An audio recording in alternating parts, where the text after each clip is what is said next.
இந்த ஆக்சியம் 4 திட்டம் அதனுடைய முக்கியத்துவம் என்ன, குறிப்பாக இந்தியர்களுக்கு ஏன் இதில் இவ்வளோ ஆர்வம், இது போன்ற பல்வேறு விஷயங்களை நம்ம பேசிட்டு இருக்கோம். இந்த தருணத்தில் இதில் இருக்கக்கூடிய இன்னும் விரிவான விவரங்களை பேசுறதுக்காக இணைகிறார் நம்முடைய மூத்த செய்தி ஆசிரியர் திரு ரகுமான் அவர்கள். வணக்கம் திரு ரகுமான். அதாவது தொடர்ச்சியாக இந்த திட்டம் 7 முறை தாமதப்பட்டது. காரணம் பாதுகாப்பாக அவங்களை அனுப்பணும், இதில் எந்த விதமான குளறுபடியும் ஏற்பட்டு விடக்கூடாது அப்படின்றதுல ரொம்பவே கவனமாக இருக்காங்க அப்படின்றத புரிந்து கொள்ள முடிகிறது. சற்று நிமிடங்களுக்கு முன்னாடி கூட காற்றின் வேகம் அதிகமாக இருக்குது, அதனால் இன்னும் தாமதப்படலாம் அப்படின்னு சொன்னாங்க. ஆனால் இப்போ எல்லாமே திட்டமிட்டபடி 12:01 மணிக்கு அந்த ராக்கெட்டானது ஏவப்படும் அப்படின்னு சொல்லியிருக்காங்க. ஸோ இந்த ஏவப்படக்கூடிய நாளில் என்ன காரணிகள் எல்லாம் அவங்க கவனத்தில் கொள்ளுவாங்க, இதில் இனிஷியல் ஸ்டேஜில் இருக்கக்கூடிய சவால்கள் இப்போ என்னென்னவா இருக்கும்? ஆக்சியம் 4 திட்டம் ஏற்கனவே 6 முறை ஒத்திவைக்கப்பட்டிருக்கிறது என்று நீங்கள் குறிப்பிட்டீர்கள். இன்று 7வது முறையாக தேதி குறிக்கப்பட்டு 12:01 மணிக்கு ஏவப்படும் என்று சொல்லப்பட்டிருக்கிறது. கடந்த 6 முறை அது ஏன் தாமதமானது அல்லது ஏன் தள்ளி வைக்கப்பட்டது என்பதற்கு 3 விதமான காரணங்கள் இருக்கின்றன. முதல் காரணம் வானிலை. புளோரிடாவில் உள்ள கென்னடி ஸ்பேஸ் சென்டரில் இருந்து தான் இந்த ஆக்சியம் 4 செல்லக்கூடிய ஃபால்கன் 9 ராக்கெட்டானது ஏவப்பட இருக்கிறது. அப்படி அந்த ஏவக்கூடிய அந்த புளோரிடாவில் இருக்கக்கூடிய கென்னடி ஸ்பேஸ் சென்டர் பகுதியை பொறுத்தவரையில் காலநிலை மாற்றங்கள் என்பது இருக்கக்கூடிய ஒரு பகுதியாகும். அப்படி அந்த காலநிலை மாற்றங்களின் காரணமாகத்தான் அந்த ஆக்சியம் 4 ஏவுவது முன்னர் ஒத்திவைக்கப்பட்டது.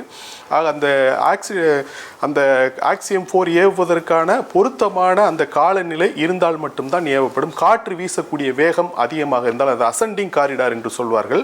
அங்கிருந்து அந்த ராக்கெட் புறப்பட்டு அந்த செல்லக்கூடிய அந்த ப்ரொஜெக்டில் செல்லக்கூடிய அந்த ட்ரெஜெக்டரியில் இருக்கக்கூடிய பகுதியில் காற்று வேகமாக வீசிக்கொண்டிருந்தால் அப்பொழுது அதை ஏவுவதில் சிரமங்கள் இருக்கும்.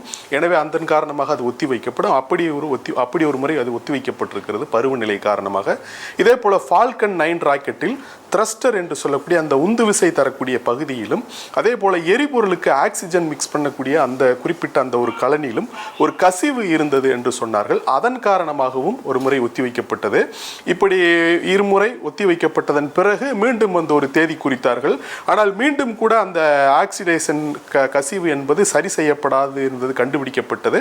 கடைசி நேரத்தில் அதில் ஒரு சிறிய ஒரு ஒட்டு போட்டு அதை அனுப்பிவிடலாம் என்று ஸ்பேஸ் எக்ஸ் திட்டமிட்டது. ஆனால் இஸ்ரோவில் இருந்து சென்ற விஞ்ஞானிகள் குழு அதை ஏற்க மறுத்துவிட்டது. முழுமையாக ஆய்வு செய்து அந்த கசிவு முழுமையாக சரி செய்யப்பட்ட பின்னர் தான் அந்த ஸ்பேஸ் எக்ஸ் அந்த க்ரூ 9 விண்கலமானது ஃபால்கன் 9 ராக்கெட் மூலமாக செல்ல வேண்டும் என்று அவர்கள் உறுதிபட சொல்லிவிட்டதன் காரணமாக அந்த ராக்கெட்டில் இருக்கக்கூடிய அந்த கசிவையும் த்ரஸ்டரில் இருக்கக்கூடிய பிரச்சனையும் சரி செய்வதற்கான அந்த பணிகள் நடைபெற்றன என்பதை பார்க்கிறோம். இப்படி 3-4 முறை தாமதமானது. கடைசியாக ஐஎஸ்எஸ் ஸ்பேஸ் ஸ்டேஷன் இந்த ஆக்சியம் 4 திட்டத்தின் மூலமாக இந்த 4 விண்வெளி வீரர்களும், இந்திய வீரர் சுபான்சு சுக்லா உள்ளிட்ட 4 விண்வெளி வீரர்களும் ஸ்பேஸ் எக்ஸினுடைய க்ரூ 9 விண்கலத்தின் மூலமாக ஐஎஸ்எஸ் என்று சொல்லக்கூடிய அந்த சர்வதேச விண்வெளி ஆய்வு நிலையம் செல்ல இருக்கிறார்கள். அந்த சர்வதேச விண்வெளி ஆய்வு நிலையத்தில் ஏற்கனவே 7 பேர் தங்கி இருக்கிறார்கள். அந்த சர்வதேச விண்வெளி ஆய்வு நிலையமானது 2 பகுதிகளை கொண்டது. ஒன்று ரஷ்யன் மாடியூல் என்று சொல்வார்கள், இன்னொன்று யுஎஸ் மாடியூல் என்று சொல்வார்கள். இந்த சோவியத் ஒன்றியம் அதனுடைய தொடர்ச்சியாக அந்த ரஷ்யா உருவாக்கிய பகுதியும் அதே போல அமெரிக்கா உருவாக்கிய பகுதியும் என 2 பகுதிகள் இருக்கின்றன. இதில் அந்த ரஷ்யன் மாடியூலிலும் ஒரு கசிவு இருந்தது, ஒரு அழுத்த குறைபாடு இருந்ததாக சொல்லப்படுகிறது. சர்வதேச விண்வெளி ஆய்வு நிலையத்தில் ரஷ்யன் மாடியில் ஒரு அழுத்த குறை, ஒரு பிரஷர் டெஃபிஷியன்சி இருந்ததாக சொல்லப்படுகிறது. அப்படிப்பட்ட ஒரு சூழலில் ஏற்கனவே 7 பேர் தங்கி இருக்கக்கூடிய நிலையில் மேலும் 4 பேரை அனுப்பும் போது அது மேலும் சில பிரச்சனைகளுக்கு வித்திட்டு விடலாம் என்பதன் காரணமாக ஒரு முறை ஒத்திவைக்கப்பட்டது என்பதை பார்க்கிறோம். ஆக காலநிலை பருவநிலை அந்த புளோரிடாவில் ராக்கெட்டை ஏவக்கூடிய பகுதியில் இருந்தக்கூடிய அந்த பருவநிலை காரணமாக முன்னர் ஒத்திவைக்கப்பட்டது.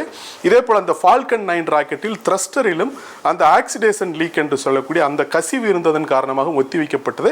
இதே போல சர்வதேச விண்வெளி ஆய்வு நிலையத்தில் ரஷ்யன் மாடியூலில் ஒரு அழுத்த குறைபாடு இருந்ததன் காரணமாக ஒத்திவைக்கப்பட்டது. இப்படி 3 வெவ்வேறு காரணங்களுக்காக 6 முறை ஒத்திவைக்கப்பட்ட இந்த ஆக்சியம் 4 திட்டமானது எல்லா பிரச்சனைகளும் சரி செய்யப்பட்ட நிலையில் இன்று 12:01 மணிக்கு ஏவப்படும் என்று உறுதிபட தெரிவித்திருக்கிறார்கள். கௌதமி.